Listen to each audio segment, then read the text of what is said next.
The Ugly Duckling.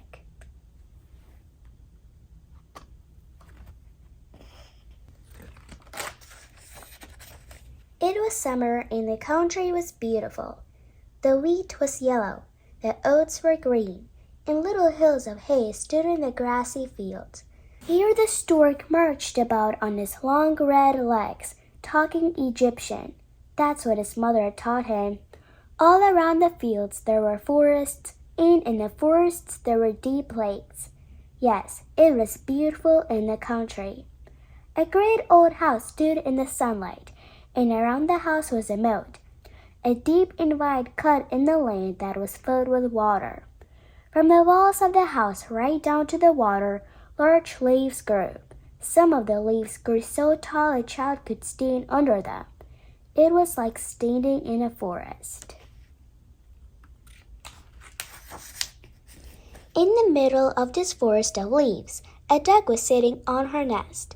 Her eggs should be hatching soon. She had been sitting on them a long time and she was getting tired of it. Not many visitors had come to see her. It seemed as if the other ducks liked to swim around in the moat more than they liked to come and talk to her. At last the eggs began to crack, one after another. The little ducklings stuck their heads out of their shells, crying, "Peep, peep, quack, quack, quick, quick."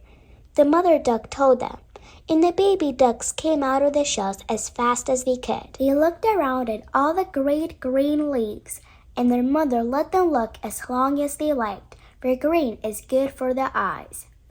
"How big the world is!" cried the ducklings. They had so much more room now than in their shells.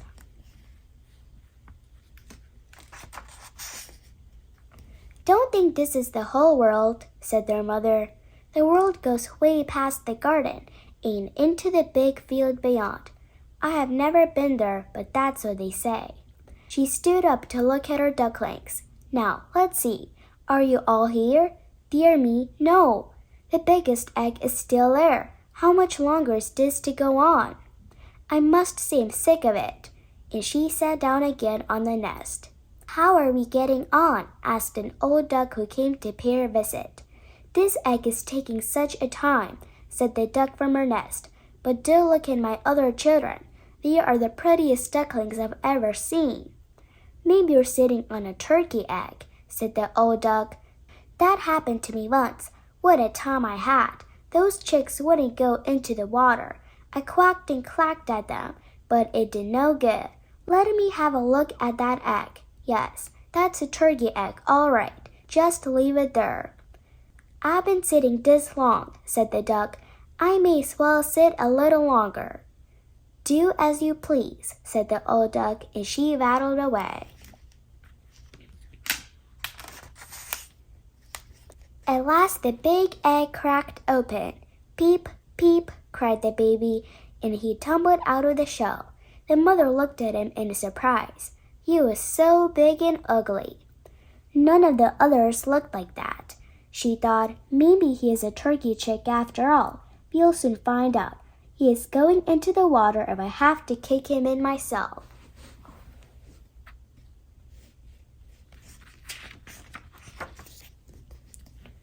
The next day was sunny and warm. Mother Duck took her family down to the moat. Splash! She was in the water. "Quack, quick!" she called to her ducklings. Splish, splash! One after another, they followed her in. In a few moments, all the chicks were in the water, swimming nicely, even the big, ugly gray one. "He's no turkey," thought the mother duck. "See how he uses his legs, and how well he sits in the water. He's my own chick, I know. And he really isn't so bad looking when you get used to him." She called again to the ducklings. "Quack, quack, quick, quick! I'm going to take you out into the world now. We're going to the duckyard. Stay close to me so you don't get stepped on, and look out for the cat." Then they swam down the moat to the duckyard. A fight was going on in the duckyard. What a racket! 2 duck families were fighting over a fish head, and in the end, the cat got it. "That's the way it goes," said the mother duck. She would have liked some of that fish herself.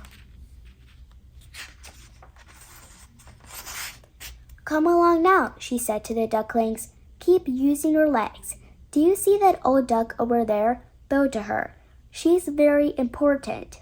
She comes from a very grand Spanish family. That's why she's so nice and fat. See that red rack around her leg? She can be proud of that.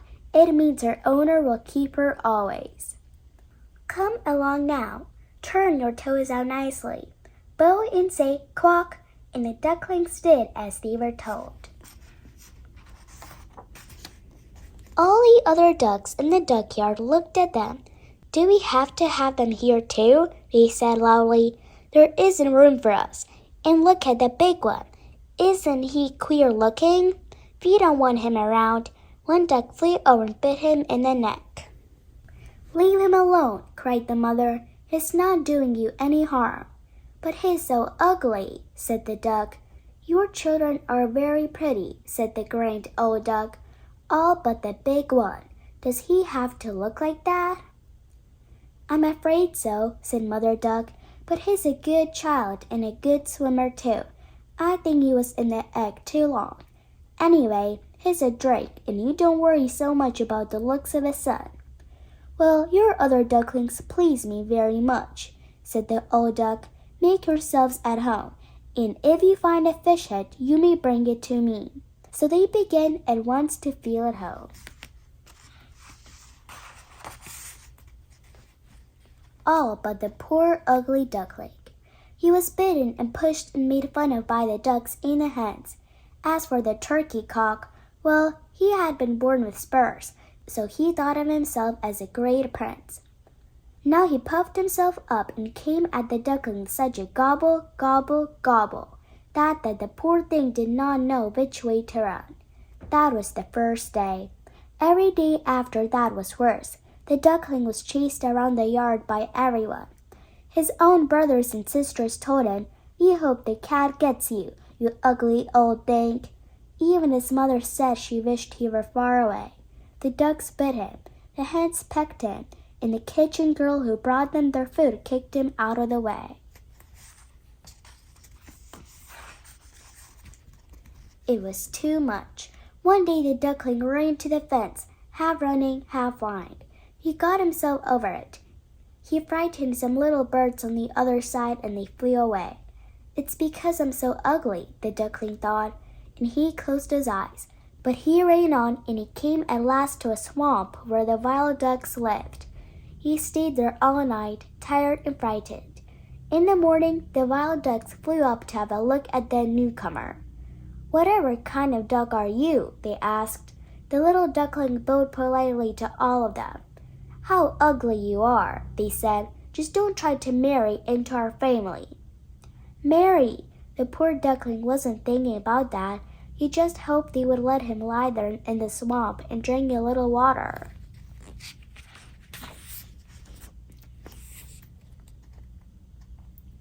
He lay there for 2 days and 2 nights. Then along came 2 wild geese. They were young, not out of the egg very long. Hello, they said to the duckling. You're so ugly we sort of like you. Why not come with us and have a bit of fun? We know a swamp close by just full of wild geese. Very pretty little things. You're so queer looking they might go for you. Bang, bang, 2 shots rang out. The 2 young geese fell dead. Bang, bang, then the guns again. Whole flocks of geese flew up from the swamp. Bang, bang, bang. Again and again the guns shot them down. The hunters were everywhere, hidden in the swamp and in the trees. The air was blue with the smoke of their guns. Then their hunting dogs came splashing through the swamp. The frightened duckling tried to hide his head under his wing, but suddenly big dog stood right beside him. The dog's red tongue hung out and his eyes were wild.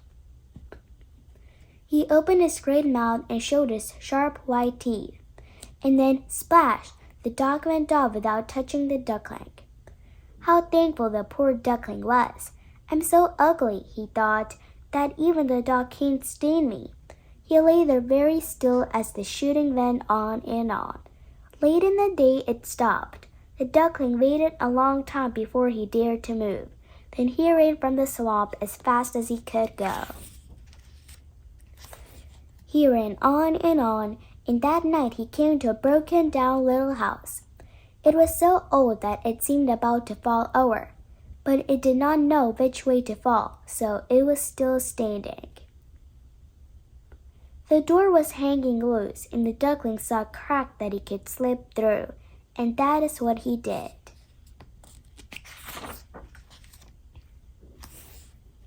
An old woman lived in the house with her cat and her hen.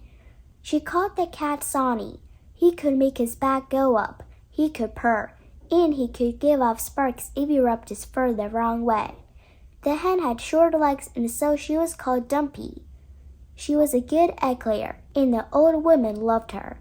The next morning they found the duckling in the house. The hen began to cluck, the cat began to purr, and the old woman wanted to know what was going on. She did not see well, and she thought the duckling was a nice fat duck. "Oh, good," she said. "Now we will have duck eggs. If it's not a drake, that is. We'll have to wait and see." So the old woman let the duckling stay on. He stayed in the house for 3 weeks, but he did not lay one single egg.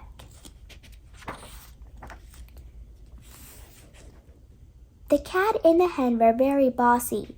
They had not been out in the world, but they thought they knew everything. If the duckling opened his mouth to say anything, the hen clucked at him. "Can you lay eggs?" "No." "Then be quiet." The cat asked, "Can you purr? Can you give out sparks?" "No." "Then don't talk so much." The duckling sat in the corner, feeling very gloomy. He thought about the world outside in the fresh air and the sunshine. Suddenly, he felt a great longing to swim in the water. He just had to tell the hen about it. "What a crazy wish," said the hen. "It's because you have nothing to do. Lay some eggs, purr, then you won't think about such silly things." "But it's so wonderful to swim," said the duckling. "It's wonderful to put your head under water and dive down." "Wonderful?" cried the hen. "You must be crazy." "The cat is clever. Ask him if he likes to swim. The old woman is wise. Ask her if she likes to put her head under water." "You just don't understand," said the duckling. "Indeed," said the hen. "And if we don't understand you, who can, I'd like to know? Are you smarter than the cat or the old woman? I won't say a word about myself. Just be thankful for our kindness to you. You are lucky to be in this nice warm house with those who can teach you something." "You are very foolish, and I tell you this for your own good. That's how you know you're real friends. They tell you unpleasant things. Now why don't you try to lay some eggs or learn to purr and give out sparks?" "I think I want to go out into the world," said the duckling. "Do as you please," said the hen.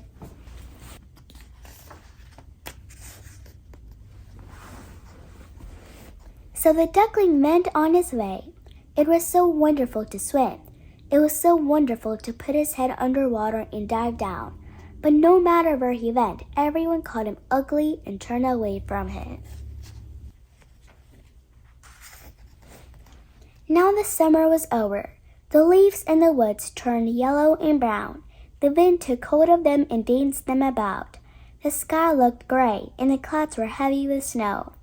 A big black raven sat shivering on the fence and calling, "Caw, caw."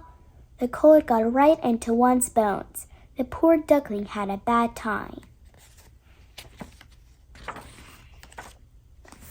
One evening, as the winter sun was setting, a flock of great white birds flew out of the bushes. They were swans, with long and graceful necks. The duckling had never seen any bird so beautiful. With strange cries, the swans opened their great wide wings and flew off to warm lanes and open waters.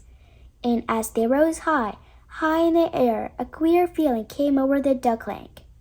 He turned round and round in the water to watch them fly, and he gave a cry so loud and strange that he frightened himself. He could not forget those beautiful birds. Who were they? Where were they going? He did not know. He only knew that he loved them as he had never loved anyone before.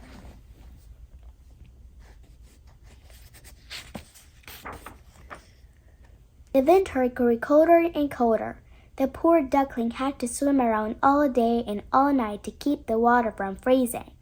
But the hole in which he swam grew smaller and smaller. At last he was so tired that he gave up and lay still. And soon the duckling was frozen into the ice. A farmer came by the next morning and saw him. He broke the ice with his wooden shoe and took the duckling home. There in the farmer's warm house, the duckling came to life again.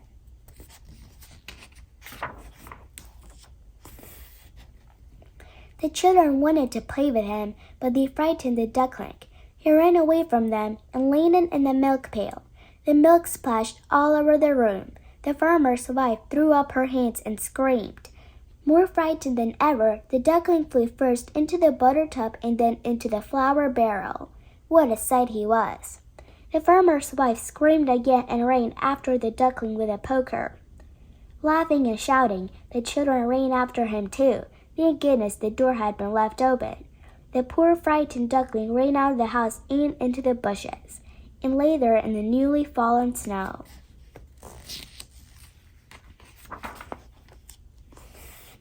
It would take too long and it would be too sad to tell how the duckling lived through the cold and bitter winter. He was back in the swamp, and there, one day, he felt the warm sun again. He heard the lark sing. It was spring. He spread his wings. How strong they were now, and how easily they carried him along. Before he knew it, he was in a big garden. The apple trees were in bloom. The air was filled with the smell of lilacs, and the green branches of the lilac bushes hung down over a pond. Suddenly, out of the bushes came 3 white swans, swimming lightly on the water.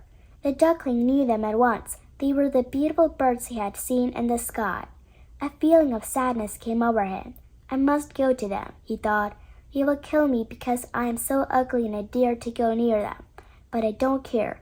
Better to be killed by them than bitten by the ducks and pecked by the hens and kicked by the kitchen girl. So he flew into the water and swam to the beautiful birds. He saw them come to meet him with open wings. Kill me if you will, cried the poor duckling, and he bowed his head. But what did he see in the clear water? The water was like a mirror, and he saw himself. He was no longer an ugly duckling. He was a swan. It doesn't matter if you were born in a duck yard, if you were hatched from the egg of a swan. Now he was glad that his life had been so unhappy when he was an ugly duckling. It helped him understand better the joy of being a swan. Some children came into the garden, and they threw bread into the water. One little child cried, "Look, there's a new one!" The others shouted, "Yes, there's a new one!"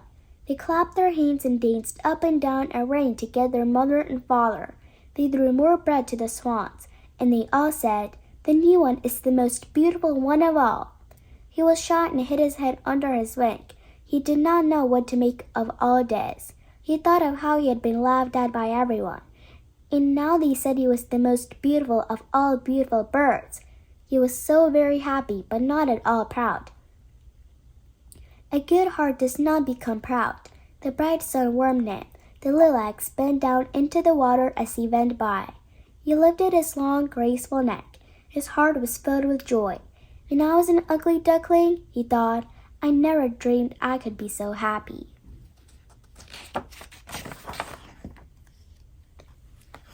The end.